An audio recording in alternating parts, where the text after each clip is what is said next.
On 24 August, on the central sector, which is concerned with the defense of Taegu and the Naktong River line, engineers have built a pontoon bridge across a tributary of the Naktong. This pontoon bridge serves for the use of lighter vehicles and foot soldiers. But with increasing supplies moving in, there is need for a heavy equipment bridge. South Korean civilian labor is employed. Although in many sections, primitive native tools are still used, and although U.S. engineers depend greatly on Korean manpower, there is a change now since the early days of the war. Heavy construction equipment is becoming a familiar sight. An accumulation of this type of equipment, necessarily second in priority to arms and ammunition, is an indication of the vast bulk of supplies that are now being received.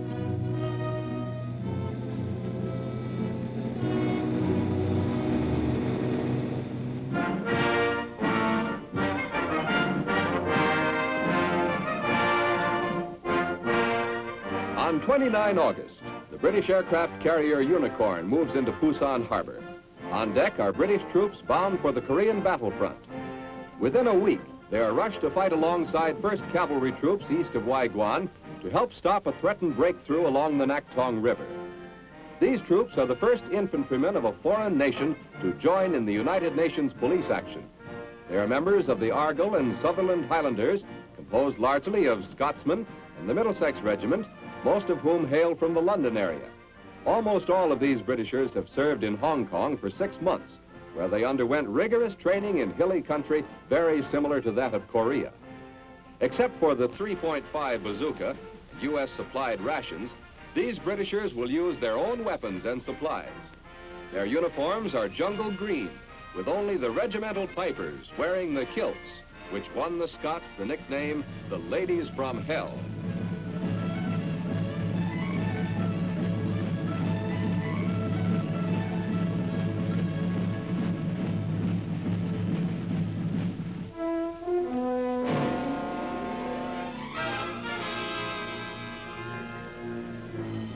A C-47 transport plane is loaded with leaflets, which will be dropped over North Korean territory.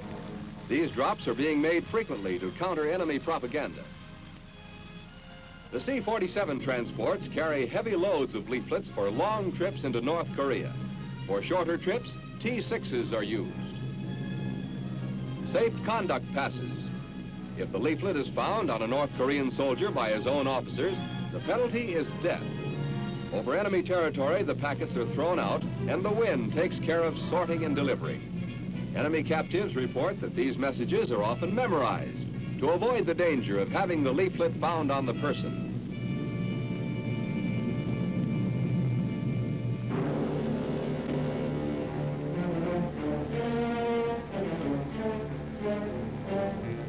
On 30 August, the Reds are gaining in the south and in the central sector, but in the northeast, near Pohang, United States and South Korean units are holding their ground against heavy opposition. In this fight near Pohang is a company of the 24th Infantry Division supported by a platoon of tanks. These units are moving forward to attack a Red position called Hill 148, a ridge about 1 mile west of Pohang. The communist drive in this area is a three-pronged thrust along the 10-mile front between Kigyi and Pohang. At this time, Pohang is in Allied hands. The enemy is infiltrating here, one group of unknown size having set up a roadblock south of Pohang, 3 miles behind the Allied lines. Infantry and tanks coordinate activities as they approach the jumping-off point. Intelligence has revealed that the communist attack on Pohang is an attempt to fulfill orders given the local Red commander to take the city at all costs in the next 24 hours. And for the Reds, it is a costly operation. An estimated 2,000 North Koreans have been killed in the last 2 days. Well, these attacks were constituted mostly by a preparation of a mortar fire by the enemy. They were very good at this mortar fire, and they outnumbered us, I would say, approximately 5 to 1. They had a mass of men, and also they infiltrated in between our lines dressed as civilians, and all together just harassed us by that type of movement. Although U.S. elements are here in some strength, the weight of the attack is against the South Korean Army's 3rd and Capital Divisions and their 17th Regiment. This is the 10th week of the Korean War, and the fighting on all fronts has reached a peak of fury. Although at this time, military spokesmen are mentioning early offensive moves, the present situation does not appear optimistic. Enemy fire is encountered.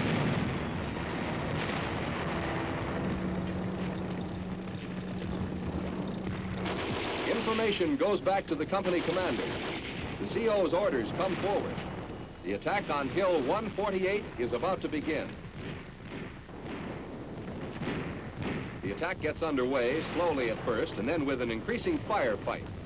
This is one small action in the big fight that is raging along the entire 150-mile front in Korea. A few miles of territory changes hands again and again. If the Allied line cracks at any point, the whole Pusan beachhead can be lost. The defense around the Pusan perimeter consisted mostly of a plugging action. In other words, moving a division into the perimeter to fill up a gap penetrated by the enemy. We did not have enough men to completely fill up a complete rectangle or a perimeter, so therefore we had to plug up the gaps by moving the men around. On 2 September, in the south-central sector, the 1st Marine Brigade is rushed to the battle lines near Yongsan to help throw back one of the main communist thrusts in their all-out offensive along the Naktong River. Communist strategy at this time is an attempt to achieve a major breakthrough between the 2nd Division's southern flank and the 25th Division's northern flank. These Marines have been rushed here after a brief rest, during which they regrouped.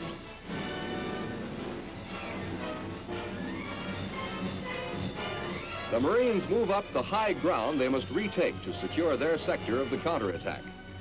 The enemy is holding his fire momentarily. The Marine counteroffensive has been coordinated with the 2nd Division, the entire action being 5-pronged.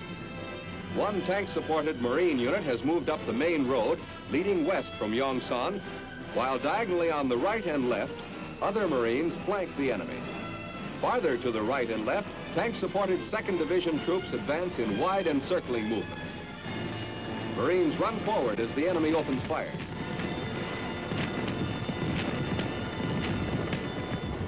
A wounded Marine runs back for aid.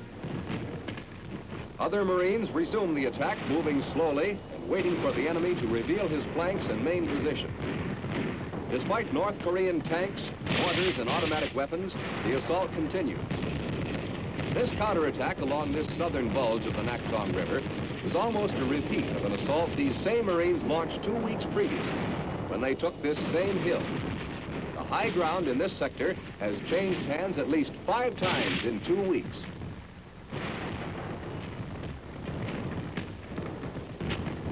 The Marines form a base of fire to drive the enemy off.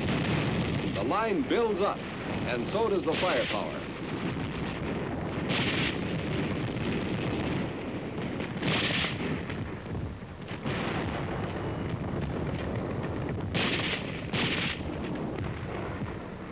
Meanwhile, overhead, Air Force and Marine Corps planes support the ground troops.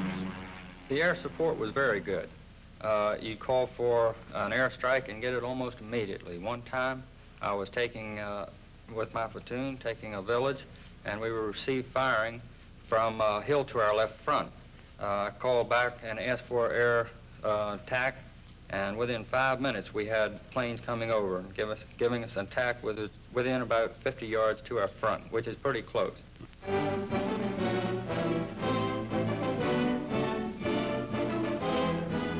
Carrier planes are ready for another strike on inland targets. Rockets are of particular interest at this time. 3 different types are being used. One of the first super explosive types to see service in Korea was the 5-inch Holy Moses.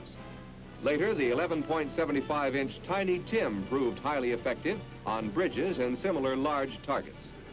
The most recent arrival is the Navy's 6.5-inch Ram. Constant activity on these carriers has not dampened the crewman's sense of humor.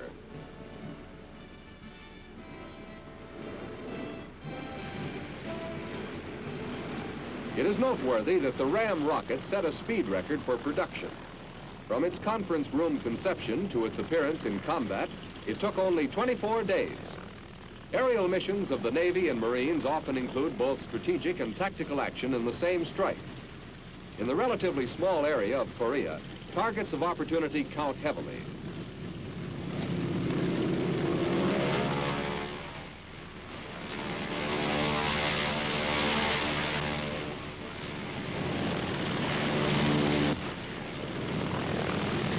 Gun cameras record targets of the carrier planes.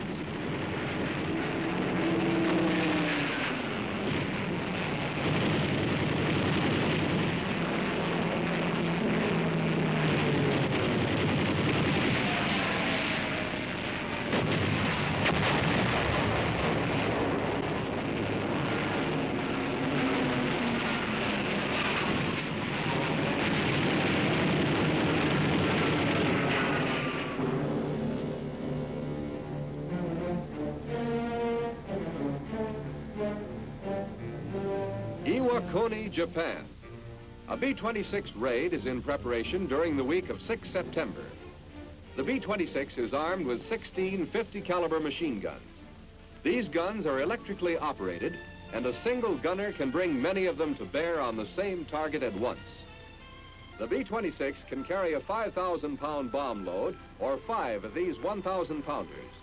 With these bombs, plus napalm, plus the heavy firepower of the machine guns, a B-26 flight is a formidable attacking unit. These planes have seen constant use in the Korean War, their targets ranging from strategic industrial areas in the north to tactical areas along the battle lines in the south. The B-26 is classified as a light bomber with a speed of more than 350 miles an hour. After their final briefing, crew members head for the field. This has become a familiar scene in United States air bases in Japan, from which B-26 sorties are flown on an around-the-clock schedule. These B-26 Douglas Invaders were formerly called A-26 bombers. They differ from the B-26 Martin Marauders used in World War II. The present B-26 is a very adaptable plane, which is often revamped for different purposes. Cannon may be substituted for the nose gun. The plane can be adapted to carry a variety of explosives, for the B-26 is designed primarily for low-level bombing. It is seldom used for the high-altitude work of the B-29.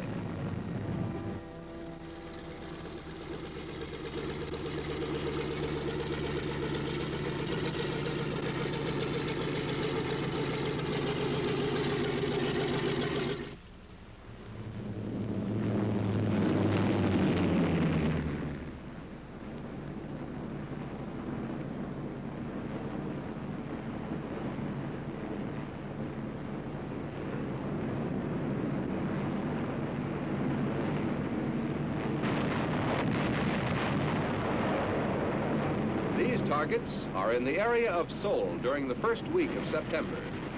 The little flashes of light on the ground are tracers from the B-26 machine guns. Occasionally, enemy flak comes up at the planes. On 7 September, the U.S. Air Force flew 625 sorties in 24 hours.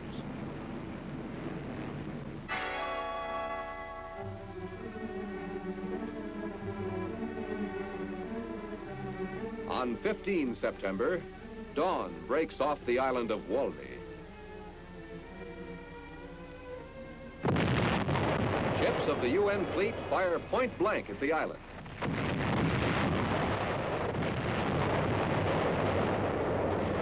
Rockets join the softening up process.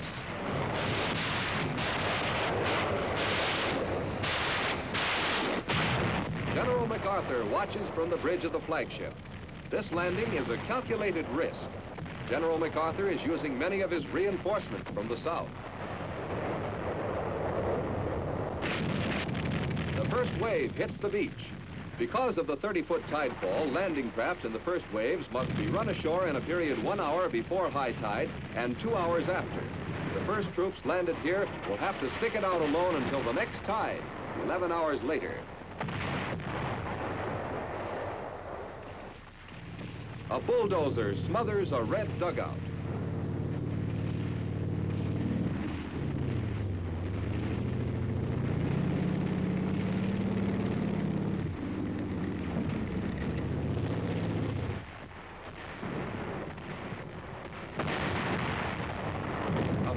fight begins. All the Reds haven't been driven off by the bombardment. Captives are stripped to prevent concealment of weapons. Others are a little more formal.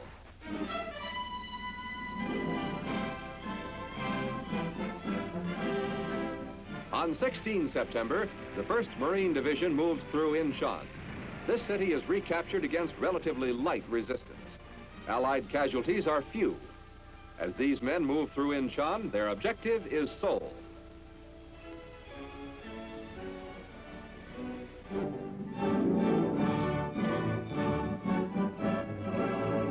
There are 2 Allied moves on Seoul, one from the south and another sweeping around from the north across the Han River.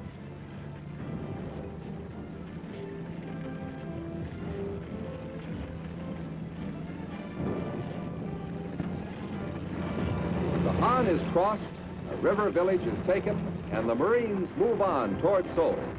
But there is bitter fighting ahead. Seoul is heavily defended. As these vehicles move on toward Seoul, the Marines have a message for the Reds. Enjoy yourself. It's later than you think.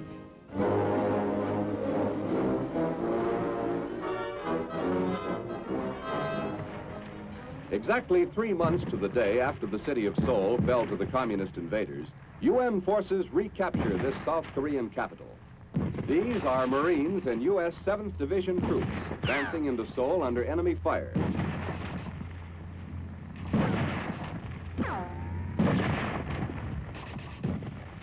Street fighting rages throughout the city. The Reds have fortified many of the buildings, and Red tanks may appear around any corner.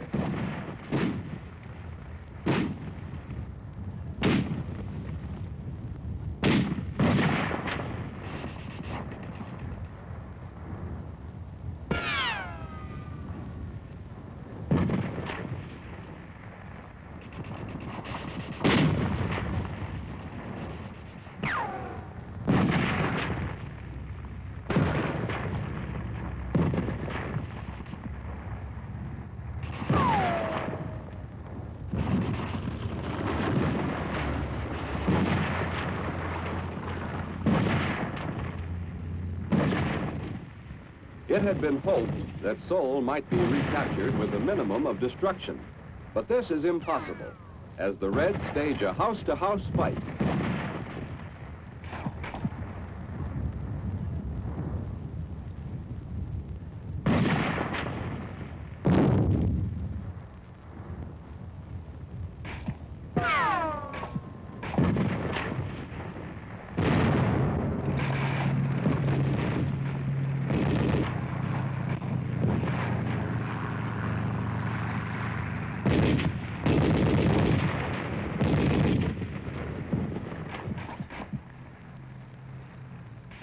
After a 5-day battle for Seoul, General MacArthur announces the city's recapture on 26 September. There is still fighting in the city, but the main communist garrison is now fleeing to the north. UN troops rest as they close another chapter of history.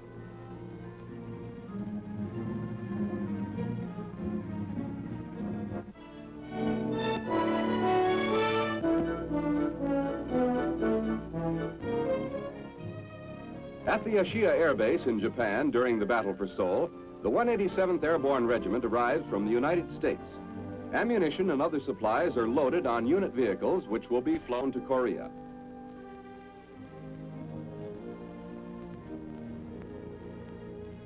The paratroopers, 2,400 strong, board C-54 transports and C-119 flying boxcars for their flight to the combat zone.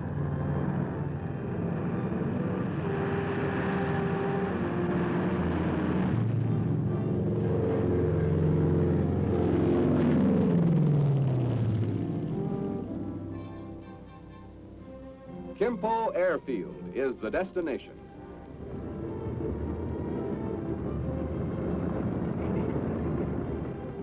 The paratroopers are rushed to staging areas as fast as they unload.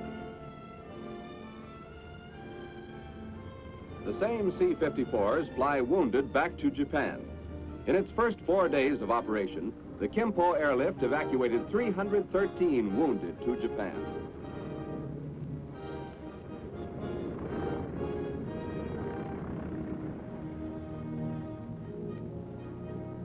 Cargo and passenger planes are coming into Kimpo at a rate of 1 every 10 minutes. Typical cargo is this disassembled 280-ton bridge. These ponton boats are part of the bridge, which was shipped entirely by air. The airfield is inspected by Air Force leaders past and present. In the group are General George C. Kenney, Commanding General, Air University, Lieutenant General George C. Stratemeyer, Commanding General, U.S. Far East Air Forces, and General Carl Spaatz, retired, former commander of the U.S. Air Force. In the background is a captured Yak fighter plane found in good condition. Now land-based at Kimpo are Marine carrier planes aiding in the tactical support of ground forces north of Seoul. This F-7F Tiger Cat night fighter proves especially valuable during this stage of the fighting north of Seoul. F-7Fs are equipped with radar and are very effective against convoys and troop concentrations at night and in bad weather. These Tiger Cats and Corsairs are being loaded with 5-inch rockets for a strike near Seoul.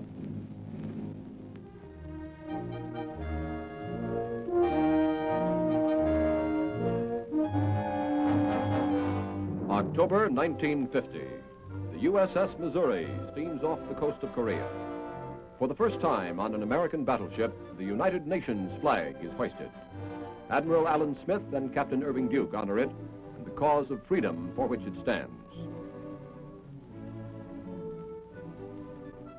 Slowly, the Big Mo's massive 16 inchers swing into position, ready to lay down a barrage on enemy coastal concentrations and strongpoints.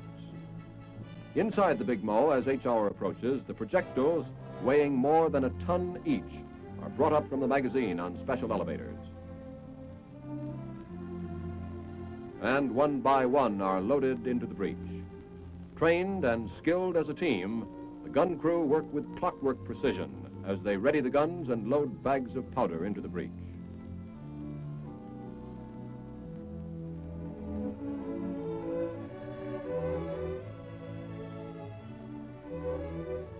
An officer takes a last-minute reading on the target, and everything is set. Gun covers off. The last seconds tick away. 5, 4, 3, 2, 1. Fire!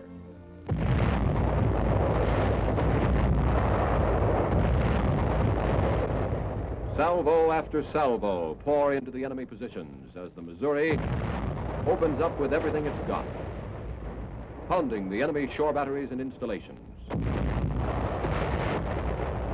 Reds fight back, their shells narrowly missing the ship. Big and small guns carry on the barrage, hitting supply lines, wiping out ammunition dumps, hammering a halt to the Red Army's aggression.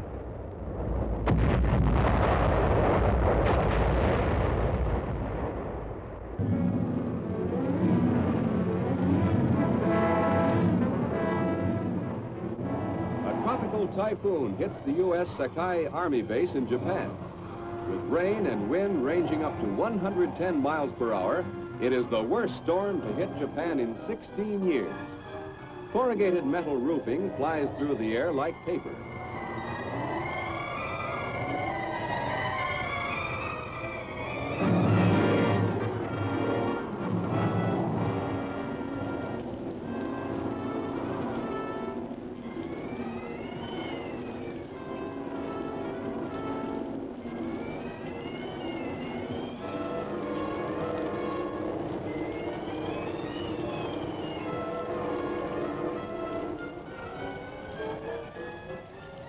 Most of the tile, shingle, and corrugated metal roofs are damaged.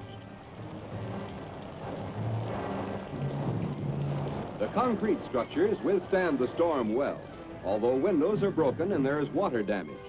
There are no military casualties from the storm since most of the troops remain indoors in the stronger buildings, safe from the falling trees and power lines.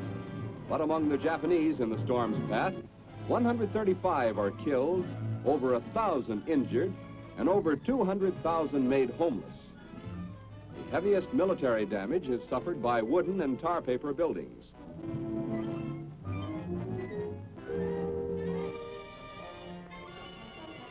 These tropical storms are expected near the Sea of Japan at this time of the year.